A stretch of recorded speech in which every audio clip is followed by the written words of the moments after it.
Hi guys, welcome to our channel. ഞങ്ങൾ ഇന്ന് react ചെയ്യാൻ പോകുന്നത് സാഹോയുടെ ടീസറാണ്. ടീസർ ഇറങ്ങിയിട്ട് കുറച്ച് 2-3 ആഴ്ചയായെന്ന് തോന്നുന്നു. ഒരു മാസമായി. പക്ഷേ റിയാക്ട് ചെയ്യാൻ പറ്റിയില്ല ഇതുവരെ. എന്തായാലും അറിയാമല്ലോ, സാഹോയെക്കുറിച്ച് ഒന്നും പറയേണ്ട കാര്യമില്ല. ദ മോസ്റ്റ് അവൈറ്റഡ് മൂവിയാണ്. ഒരുപാട് എന്താ പറയുക, ബാഹുബലിക്ക് ശേഷം പ്രഭാസ് ആദ്യമായിട്ട് ബാഹുബലിക്ക് ശേഷം ചെയ്യുന്ന സിനിമയാണ്. ശ്രദ്ധ കപൂർ ഉണ്ട് കൂടെ. ഡയറക്ടറിൻ്റെ പേര് സുജീത് എന്നാണ് ഡയറക്ടറിൻ്റെ പേര്. ന്യൂ ഡയറക്ടറാണ്. അപ്പോൾ എന്തായാലും നമുക്ക് ടീസർ ഒന്ന് കാണാം. ഓക്കെ.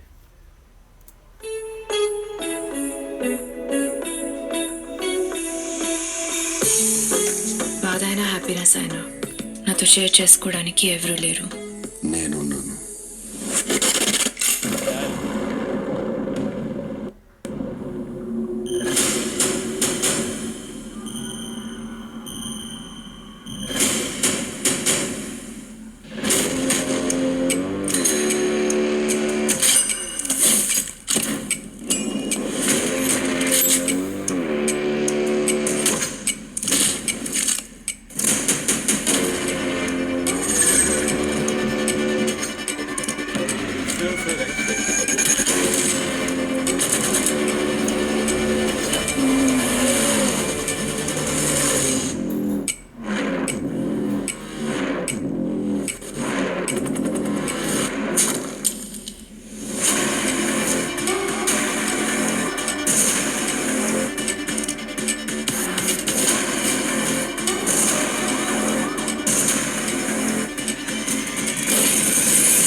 అసలు ఎవరు వీళ్ళు?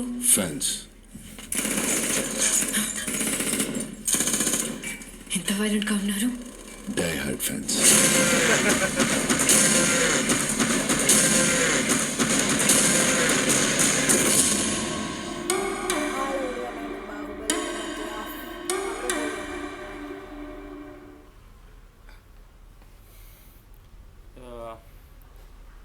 വലിയ വലിയ ആഗ്രഹങ്ങളുള്ള ഒരു ചെറുപ്പക്കാരൻ. അതായത് ഡയറക്ടറിനെ കുറിച്ച് പറയാം.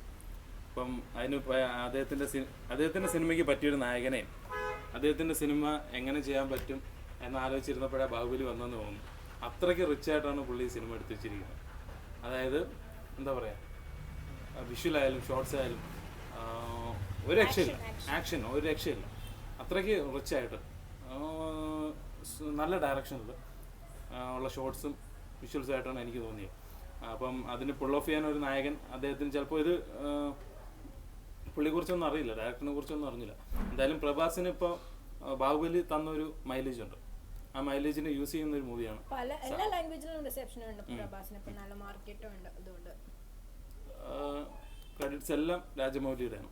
പിന്നെ പ്രഭാസിൻ്റെ ആ 3 വർഷത്തെ ഡെഡിക്കേഷൻ എല്ലാം ഉണ്ട്. അപ്പോൾ ആ മൈലേജിന് യൂസ് ചെയ്യുന്ന മൂവി തന്നെയാണ് സാഹോ. പിന്നെ ഡയറക്ടറിൻ്റെ തന്നെ കഴിവ് ഒരുപാട് നമുക്ക് ടീസറിൽ കാണാം. ഡയറക്ടറിൻ്റെ ഇത്രയും ബ്രില്യൻ്റ് ആയിട്ടുള്ള, നമുക്കിപ്പോൾ ഒരു ഹോളിവുഡ് മൂവിയുടെ അല്ലെങ്കിൽ നമുക്ക് ഇതിൽ ടാഗായിട്ട് തന്നെ വരുന്നത് ഇന്ത്യാസ് ബിഗ്ഗസ്റ്റ് ആക്ഷൻ ത്രില്ലർ എന്നാണ്. അതിലൊരു സംശയവും തോന്നുന്നില്ല ടീസർ കണ്ടിട്ട്. അവർ ചിലർ നമ്മൾ ചുമ്മാ എഴുതുമല്ലോ. പക്ഷേ ഈ ഹെലികോപ്റ്ററിന്റെ CGI ഒന്നും കൊള്ളത്തില്ലായിരുന്നു. ഓക്കെ, 1-2 എനിക്ക് അങ്ങനെ ശ്രദ്ധിക്കാൻ പറ്റിയില്ല. ഇതിൻ്റെ നല്ല ഷോട്ടുകളെല്ലാം ഇങ്ങനെ മനസ്സിൽ കയറിയിട്ട് ഏതായിരുന്നു ഹെലികോപ്റ്ററിൻ്റെ സീൻ. പിന്നെ ചിലപ്പോൾ എനിക്ക് തോന്നുന്നു ലോറി അറിയുന്നു. പക്ഷേ സിനിമയിൽ ചിലപ്പോൾ എനിക്ക് അങ്ങനെ തോന്നില്ല. തിയേറ്റർ വേർഷൻ കാണുമ്പോഴത്തേക്കും കുറേ കൂടി നന്നായിട്ട് തോന്നും. ഒരുപാട് നന്നായിരിക്കും. പിന്നെ മ്യൂസിക് ഒരു രക്ഷയില്ല. സൂപ്പർ മ്യൂസിക്കാണ്. അങ്ങനെ ഭയങ്കര ബഹളമുള്ള മ്യൂസിക്കല്ല, നല്ല എൻഗേജിങ് ആയിട്ടുള്ള മ്യൂസിക്കാണ്. ആക്ഷൻ മൂവീസിനൊക്കെ വളരെ ഹെൽപ്പ് ചെയ്യും. സാഹോയ്ക്ക് ഭയങ്കരമായിട്ട് ഹെൽപ്പ് ചെയ്യാൻ സാധ്യതയുള്ളൊരു മ്യൂസിക്കാണ്. നല്ല ബാക്ക്ഗ്രൗണ്ട് സ്കോർ തോന്നി. ഇപ്പം നിതിൻ മുകേഷ് കംപ്ലീറ്റ്ലി ഒരു വില്ലൻ ക്യാരക്ടറിൻ്റെ ഇതായി മാറിയിരിക്കുകയെന്ന് തോന്നുന്നു. നിതിൻ മുകേഷ് ഇപ്പം മിക്ക സിനിമയിലും ഇപ്പം വില്ലനായിട്ട് തന്നെയാണ് വരുന്നത്. Because as A lead actor ഇപ്പം റോൾ കിട്ടാത്തതുകൊണ്ടായിരിക്കും. പക്ഷെ ഒരുപാട് സിനിമകളിൽ ഇപ്പം ജഗപതി ബാബു ഒക്കെ വില്ലനായി തുടങ്ങിയപ്പോൾ പിന്നെ തമിഴിലും തെലുങ്കിലും എല്ലാ സിനിമയിലും വില്ലൻ ജഗപതി ബാബുവാണ്. അതുപോലൊന്നും നീൽ മാറിയിട്ടില്ല എന്ന് എനിക്ക് തോന്നുന്നു. അത്രയും വില്ലനായി കഴിഞ്ഞാൽ പിന്നെ ഒരുപാട് ഓഫേഴ്സ് വരാൻ സാധ്യതയുള്ളതാണ്. പക്ഷെ ചെയ്യാത്തതായിരിക്കും ചിലപ്പോൾ. നല്ല സിനിമകൾ മാത്രം ചെയ്യുന്നതായിരിക്കും. ഇതെല്ലാത്തിനുപരി ഇതിൽ ഒരു ഷോട്ടിലേ ഉള്ളെന്ന് തോന്നുന്നു. അരുൺ വിജയ് ഉണ്ട് പടത്തിൽ. അതാണ് എന്നെ ഏറ്റവും കൂടുതൽ ആകർഷിക്കുന്ന ഒരു ഘടകം. അരുൺ വിജയ് വില്ലനാണ്, മെയിൻ വില്ലനാണെന്നാണ് എനിക്ക് തോന്നുന്നത്. ആയിരിക്കാം, പിന്നെ ലാലുണ്ട്, നമ്മുടെ മലയാളി സാന്നിധ്യമായിട്ട് ലാലുണ്ട്. ടീച്ചറിലുണ്ട്, ഡീസലുണ്ട്, ഒരു തോക്കുമായിട്ട് ഇങ്ങനെ ഇരിക്കുന്നത്, ശ്രദ്ധിച്ചില്ല. സ്നൈപ്പറുമായിട്ട് ഇരിക്കുന്നത് ലാലുണ്ട്. അപ്പോൾ നമുക്ക് കാണാൻ, നമുക്ക് എല്ലാവർക്കും കാണാൻ എത്ര കാര്യങ്ങളാണ് ഈ സിനിമ കാണാൻ, ഒരുപാട് കാര്യങ്ങൾ. പിന്നെ ശ്രദ്ധ കപൂറിന്റെ ഫസ്റ്റ് ഡെബ്യൂ ആണല്ലോ തെലുങ്കിൽ അല്ലേ? എനിക്ക് തോന്നുന്നു സാഹോ തെലുങ്കിൽ മാത്രമേ ചെയ്യുന്നുള്ളൂ, ബാക്കിയെല്ലാം ഡബ്ഡ് വെർഷൻ ആണെന്നാണ് തോന്നുന്നത്. എനിക്ക് തോന്നുന്നു പ്രഭാസ് ആയതുകൊണ്ടാന്ന് തോന്നുന്നു ശ്രദ്ധ ഇതിപ്പോ തെലുങ്കിൽ ചെയ്തതെന്ന് തോന്നുന്നു. കാരണം അത്യാവശ്യം നല്ല മൂവീസ് ഇപ്പം ശ്രദ്ധയ്ക്ക് ബോളിവുഡിലുണ്ട്. അപ്പം പ്രഭാസ് എന്നുള്ളൊരു ആക്ടറിന്റെ ഇത് കാരണമായിരിക്കും ഈ മൂവിയിലോട്ട് വന്നത്. പിന്നെ അത് മാത്രമല്ല ആക്ഷൻ സീക്വൻസും ചെയ്യുന്നുണ്ടല്ലോ, ശ്രദ്ധ തന്നെ ചെയ്യുന്നുണ്ടല്ലോ, പ്രഭാസിന്റെ കൂടെ തന്നെ ചെയ്യുന്നുണ്ട്. അപ്പം പിന്നെ വളരെ വലിയ സിനിമയാണല്ലോ ശ്രദ്ധയ്ക്ക്, അത് തന്നെ വലിയൊരു അറ്റൻഷനാണ്. വളരെ വലിയ സിനിമയാണ് എന്നുള്ളത് തന്നെയാണ് അവരെ ആകർഷിക്കുന്ന കാര്യം എന്ന് എനിക്ക് തോന്നുന്നു. ഇപ്പോൾ രാജമൗലിയുടെ അടുത്ത പടത്തിൽ രാം ചരനും NTR ഒരുമിച്ച് അഭിനയിക്കുന്ന പടത്തിൽ അതിലും ആലിയ ഭട്ടാണ് നായിക. അപ്പോൾ വലിയ സിനിമകൾ സൗത്ത് ഇന്ത്യൻ മൂവീസിലേക്ക് വലിയ സിനിമ ചെറിയ സിനിമ എന്നുള്ളത് കാര്യമുണ്ട്.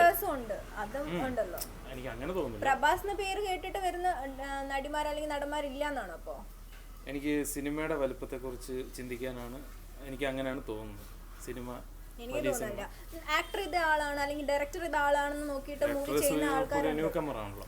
അതുകൊണ്ടാ പ്രഭാസിന്റെ കാര്യം ഞാൻ എടുത്തു പറഞ്ഞത്. പ്രഭാസിന്റെ കഴിവ് എന്ന് വെച്ചാൽ പ്രഭാസ് രാജമൗലി ബാഹുബലിക്ക് മുന്നേ ഒരുപാട് സിനിമകൾ ചെയ്തിട്ടുണ്ട്. അതെല്ലാം ഭയങ്കര പടങ്ങളൊന്നുമല്ല. അല്ല, അതുകൊണ്ടാണ് ബാഹുബലിക്ക് ശേഷം തന്നെയാണ് പ്രഭാസിന് ഓൾ ഇന്ത്യ ഇത്ര റിസപ്ഷൻ കിട്ടിയത്. അപ്പം ആ ഒരു പേര് കൊണ്ട് തന്നെ ആവണം. പ്രഭാസ് ചൂസ് ചെയ്ത പടമാണ് ബാഹുബലി എന്ന് പറയാൻ പറ്റൂല. രാജമൗലി പ്രഭാസിനെ ചൂസ് ചെയ്തതെന്ന് വേണം. അതിനെ കുറിച്ച് ഇവിടെ തർക്കമില്ലല്ലോ. അല്ല, പ്രഭാസ് ചൂസ് ചെയ്യാണ്, പ്രഭാസിന്റെ സിനിമകൾ നല്ലതാണെന്ന് അർത്ഥമില്ലെന്ന് പറഞ്ഞേ. അത് ഞാൻ പറഞ്ഞില്ലല്ലോ.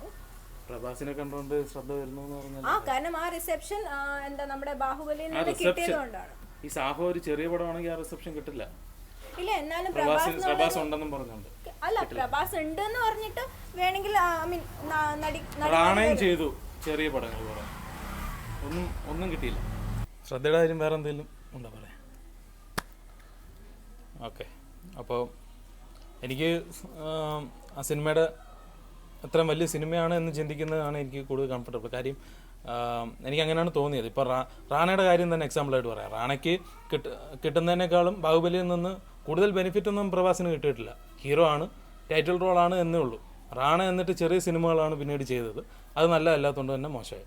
അപ്പോൾ സിനിമ അതിനെ മാർക്കറ്റ് ചെയ്യുന്ന രീതി അത് തന്നെയാണ് വലിയ കാര്യം എന്ന് തന്നെയാണ് ഞാൻ വിചാരിക്കുന്നത്. റാണ അതിന് ശേഷമുള്ള അടുത്ത സിനിമ നല്ല രീതിയിൽ മാർക്കറ്റ് ചെയ്തിരുന്നതിൽ ബാഹുബലിയിലെ മെയിൻ റോൾ ചെയ്ത റാണയ്ക്കും ഇതുപോലൊരു സിനിമ പുൾ ഓഫ് ചെയ്യാൻ പറ്റുമായിരുന്നു എന്ന് ഞാൻ വിശ്വസിക്കുന്നു. എൻ്റെ അഭിപ്രായം.